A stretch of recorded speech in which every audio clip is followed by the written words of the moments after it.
Brazil has declared war and joined the United Nations. Just what does this mean to the people of the United States and to our fighting allies?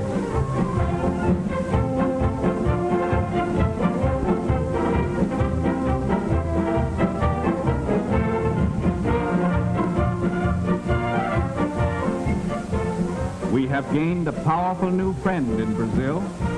Brazil's territory covers 47% of the South American continent. 250,000 square miles larger than the United States proper. Larger than all Europe, excluding Russia. But let's look beyond the map. How can Brazil and her people help us to win the war? Well, there are more than 45 million Brazilians, which is a third of the population of the United States. We have been friends in times of peace as well as in times of war. Once before, the people of Brazil proved their friendship for the people of the United States in a time of world crisis. That was in 1917.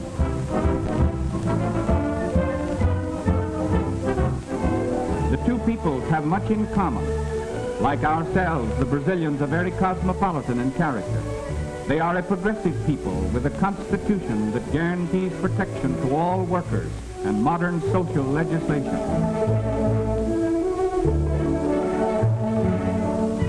They are a sturdy people, from the gauchos of the great cattle ranches,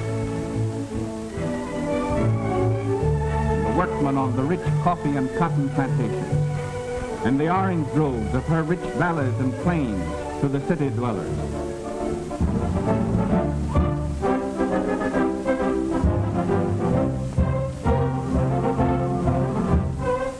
These Brazilians are in the war all the way.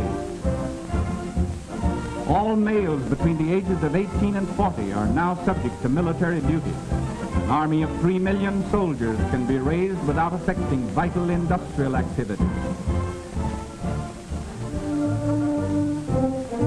Brazil is a land of picturesque and beautiful cities. Its capital is famous throughout the world as a center of culture and the arts. Rio de Janeiro, which means River of January, was named for the month in which it was discovered by a Portuguese explorer in 1531, nearly a century before the landing of the Pilgrim Fathers. Today, Rio is a modern city of more than 2 million population. Its municipal theater is one of the finest opera houses in the world.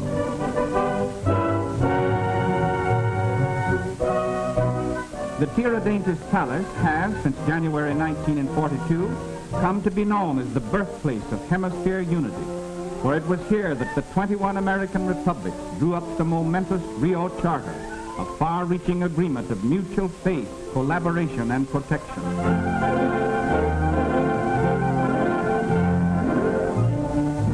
Brazil's merchant fleet is the second largest of the Western Hemisphere, surpassed only by our own. And despite torpedoings by Axis submarines when Brazil was still at peace, these ships will prove invaluable in transporting raw materials to the United States and convoying military equipment to distant theaters of war. Her navy is not large as compared to those of the United States and Great Britain, but it is modern, splendidly officered and manned, and eager for action against our common enemies. These fine ships and fighting men throw the balance of naval power that much further in favor of the United Nations. Already they have seen action against enemy raiders attacking our vitally important South Atlantic supply lines. We may confidently expect that the Brazilian Navy will live up to the high standards it set for itself in the First World War.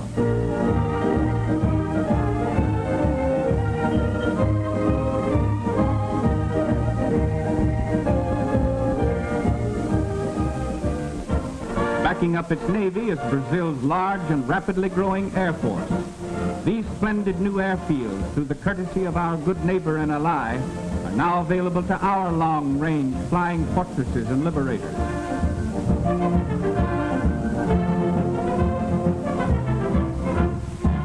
The efficiency of Brazilian fighting planes and the marksmanship of her pilots has already been admirably proven against marauding Axis submarines pursuing their campaign of terrorism off of her more than 4,000 miles of coastline. Getulio Vargas, Brazil's progressive president, has long been an ardent advocate of inter-American solidarity, military preparedness, and hemispheric collaboration. Under his guidance, the Brazilian army has been rapidly increased, equipped, and trained in all the phases of modern warfare. Brazil's total mobilization and training is already well underway toward that 3 million mark. And by the uncompromising public declaration of its president, this army, as our fighting ally, stands ready to make any sacrifice which our collective security may require.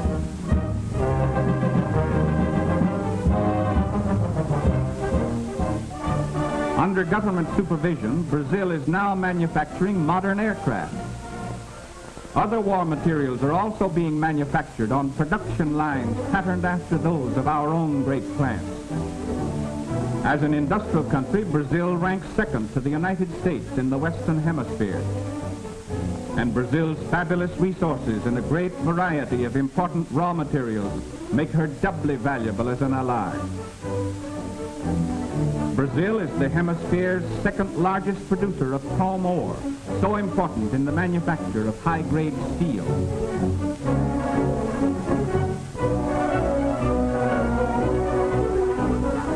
These war factories in the United States use large quantities of Brazilian manganese, highest-grade iron ore, zinc, nickel, and other minerals essential to the manufacture of tanks, machine guns, warships, and other necessities of modern warfare. We need these raw materials to keep our war production plants going all out for victory.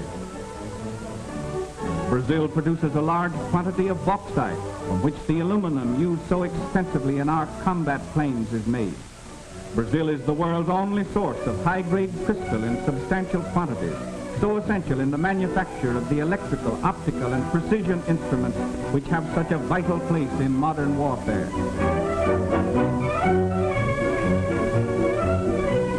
She is also one of the world's largest producers of industrial diamonds, used in cutting the hard metals from which machine tools are made.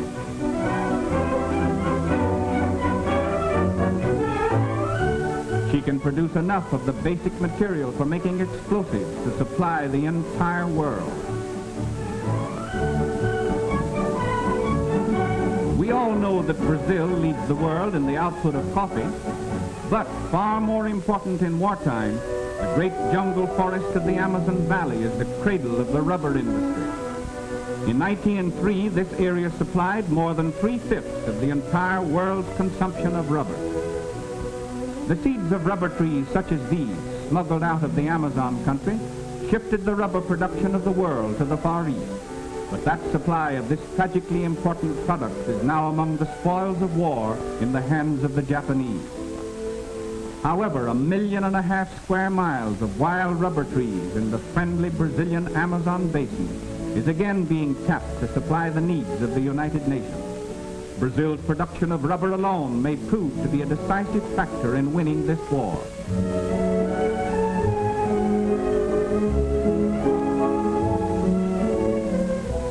Yes, Brazil brings much to the Allied cause.